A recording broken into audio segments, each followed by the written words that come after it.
All right, welcome back. The blown off the Earth ultimatum missiles in the Hormuz ships at the bottom of the sea, and a president who says Iran is about to be erased.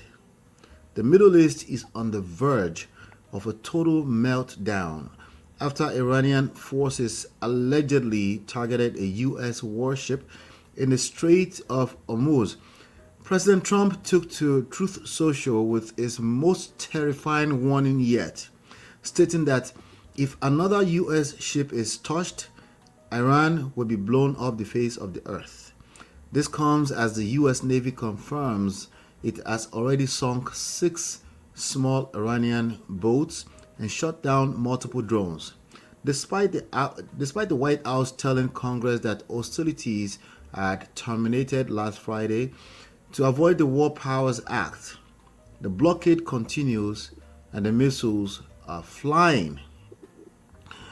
Chief, Trump is effectively guiding commercial ships through a war zone while threatening to end a whole civilization. Is this the peace through strength Uh, it that could we be were peaceful, promised? Or is it the world watching the start of the World War III? whichever way it swings at this point in time.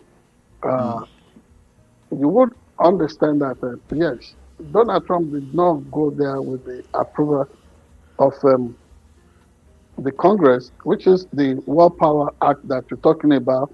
I mean, after a given number of days, constitutionally, he should come back to the Congress, or I mean, he should provide justifications for um, the continuation of hostility, and in this case, an outright declaration of war, which was something that the timeline kicked in uh, last weekend.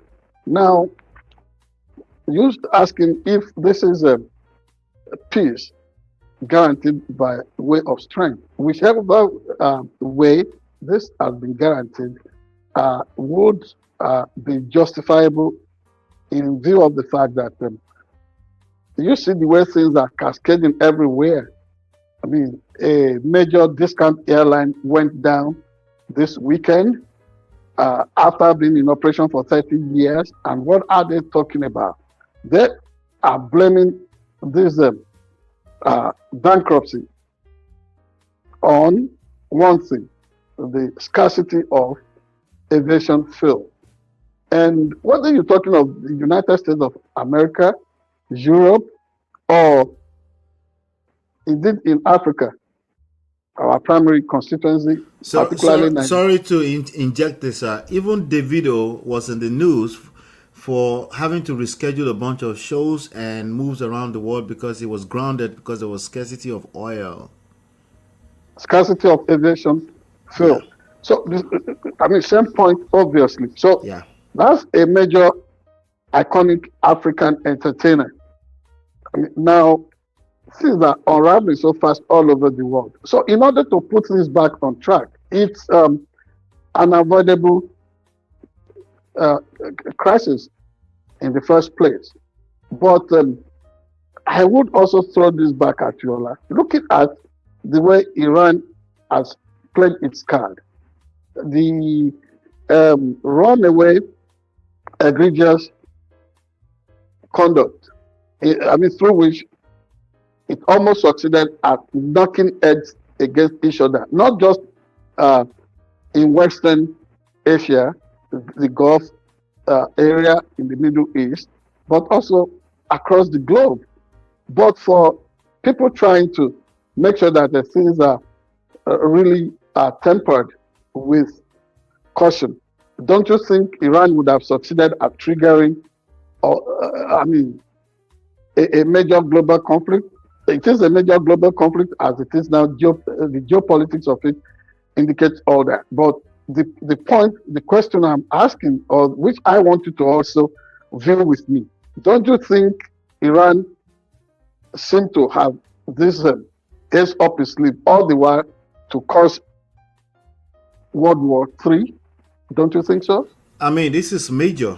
I don't know how we want to shape it. No matter what shape we bring it, or we try to assess this. This is dangerous. This is major. Okay. And it's affecting everything. Honestly. If we agree it is major, if we agree it is dangerous, honestly, you can blame Donald Trump.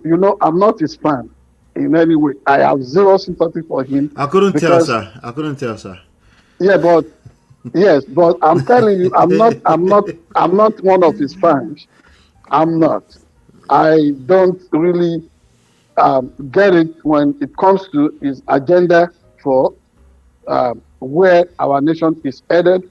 I think he's undone so many things concerning the progress we have made as United States of America over the years, right from the reforms against Jim Crow, right from the time of integration in this country, civil rights reforms and electoral reforms and all that.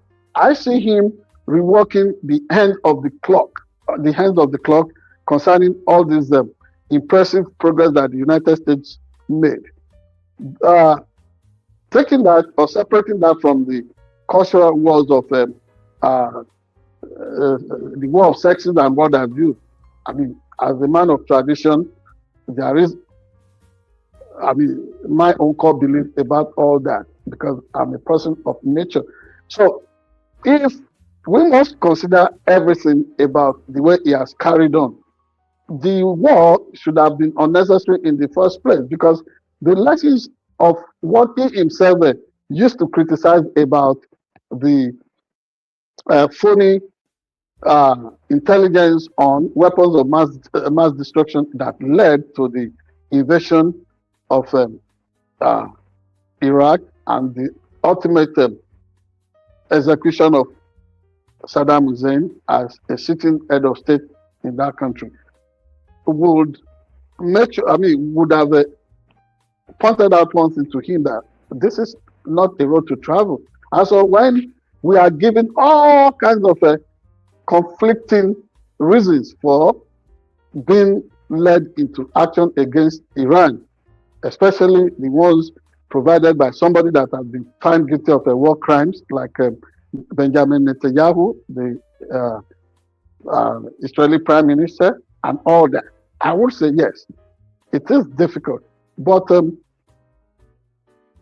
Iran did something, almost showing the world that it has always prepared to be a bad boy of the Middle East. And all of us that used to look at, Islamic countries as one fold, one consciousness, we now know in record time that no, it is this Persian state of Iran against the other Arabic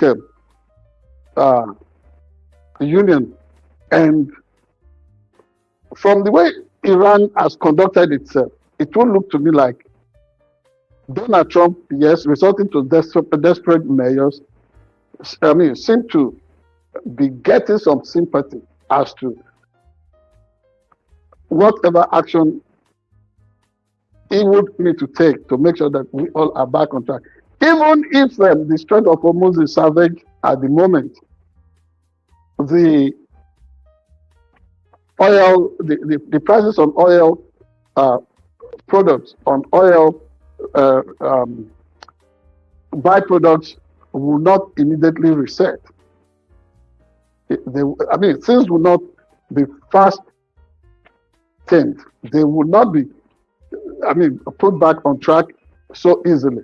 So this runaway inflation that is really unleashed upon every part of the world would still have to be addressed by the same person who triggered it all, Donald J. Trump.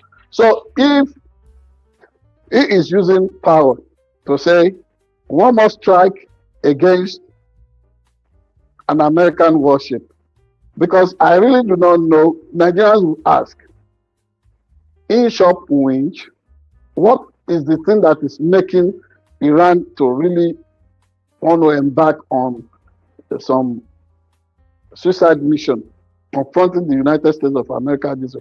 Because ultimately, when shop comes to to push.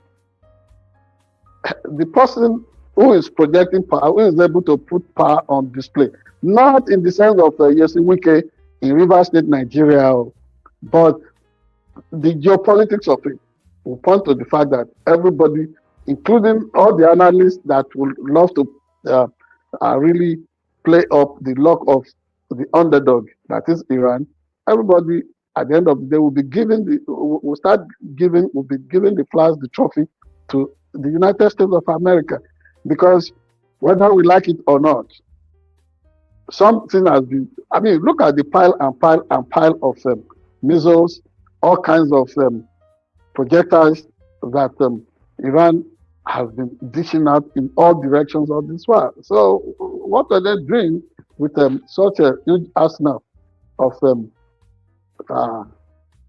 deadly weapons? That is food for thought for all of us, and it would not be justified that Donald J. Trump did what he did. Again, would there be any reason for all of us to look back and say, oh, all this while that the world powers were monitoring developments about nuclear arsenal and what have you in Iran? Maybe they were right. And Iran can do much in helping itself, not to be given the harsh conclusions of history, because ultimately those who craft these things, those who shape the history of the world, they know how to apportion blames. And it would have been okay to go for moral armament or rearmament and let the world just know that somebody was wrong upon this occasion. And concerning that verdict of history, we leave it open for everybody to contribute. Well, yeah, you're right. You're right. We just have to keep watching, because right now, I just came back from the store.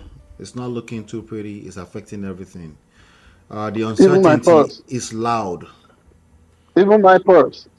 Yeah. And so, I see the way Nigerians are really groaning. But you see the classical script being written in Nigeria, while people are crying, while businesses are failing, especially the small and medium scale businesses in Nigeria. The government continues to spin all kinds of stories about, oh, the economy is doing well. Nobody has been able to be the father of the nation before the sitting president and what have you. And yeah, even as we are doing this, Nigerian president is on the way to some three-nation visit. I think he will be visiting maybe France, Kenya, and probably Rwanda. And they're talking of France as a colonial, as a past colonial power in Africa, sitting down to do some roundtable and negotiations with some African leaders. And the president of Kenya will be co-chairmaning that forum with the president of France. Ultimately, you know what they do there? Just sign some papers, make it look good, take raw resources away from Africa, ship those, the products, the byproducts of such raw materials taken from Africa and resell to the people of Africa at killing prices. It's a cycle. It's a cycle. And so the political powers of the world, they would trigger crisis. The worst hit are always the people of Africa. Would there be a voice for Africa?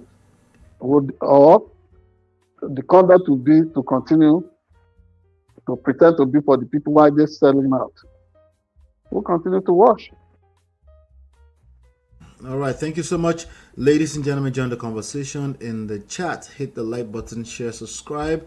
Turn up your notifications so you're notified when we go live. We have some other trendy stories around the world. Let's talk about Peter Obi and Kwankwaso. We'll be right back.